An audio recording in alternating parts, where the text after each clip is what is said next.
So halos wala pa nga po isang buwan mga idol nang pumutok ang balita sa social media. Ang mga sandamakmak na utang ni Mayweather Jr. sa pera. Meron itong tax na hindi pa nababayaran. May mga empleyado pa ito na hindi napasulduhan. At bukod nito mga idol, ang mga alahas na kanyang kinuha na hindi pa nabayaran ng full. Idagdag mo pa dito mga idol ang kaliwat kanan na pagbenta ni Floyd sa kanyang mga asset, katulad ng bahay nito at private jet, para lamang meron itong pambayad sa utang. Akala natin mga boss ito ng katapusan, pero meron pa pala utang si Floyd mga boss. Dahil ayon po sa report galing sa TMC, nagsampa po ng reklamo ang dating inanakan ni Mayweather na isa sa mga dancer nito sa kanyang club. Noong 2021 pa ito mga idol. Ngayon lang po nagreklamo ang babae. At ayon sa report mga boss, pinagbabayad si Floyd ng halos $1 million o halos 60 million pesos para sa pera natin. Ito para sa 4 na taon lamang na wala itong child support sa bata. Bukod dyan mga boss, magbabayad pa si Calvo ng $33,000 para sa buwanan naman ito na suporta sa kanyang anak. Dagdag problema talaga ito mga idol para kay Calvo. Lalo pag gipit na gipit ito ngayon sa pera. Babalik nga ito sa action sa ibabaw ng boxing ring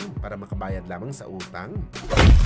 Samantala, alaga ni Manny Pacquiao na si Isaac Pitbull Cruz na pabalitang kinuha bilang trainer, ang isa sa mga future Hall of Fame trainer na si Eddie Reynoso bilang kanyang head coach. Sa mga hindi po nakakaalam mga boss, si Eddie Reynoso po ang humawak kay Canelo, kaya marami sa mga boxing fans mga idol ang nagsasabi na ang paglipat daw ni Pitbull kay Reynoso ay isang matalinong paraan. Talagang matutulungan daw ng Mexican trainer itong si Pitbull sa malahalimo na galawan nito sa ibabaw ng boxing ring at i-improve palalo si Pitbull sa bakbakan. Bagamat iba naman ang senaryo natin mga boss, dahil ang pagkuha ni Pitbull bilang trainer kay Reynoso, ibig sabihin ba nito mga idol, lumipat na rin ng promotion si Pitbull at tuluyan na nito iniwan ang Manny Pacquiao promotion? Sa mga hindi po kasi nakakaalam mga boss, may sariling promotion po si Canelo at Reynoso. Hindi ka basta-basta makatrain dito na hindi ka kabilang sa promotion nila. Kagaya na lang ni Jaime Munguia na bahagi ito ng Canelo promotion. Pero gayon pa man mga idol, wala pa naman report galing sa mga boxing site na magpapatunay na iniwan na talaga ni Pitbull ang MP promotion at lumipat na ito sa promotion ni Canelo. Kaya abangan natin to mga boss.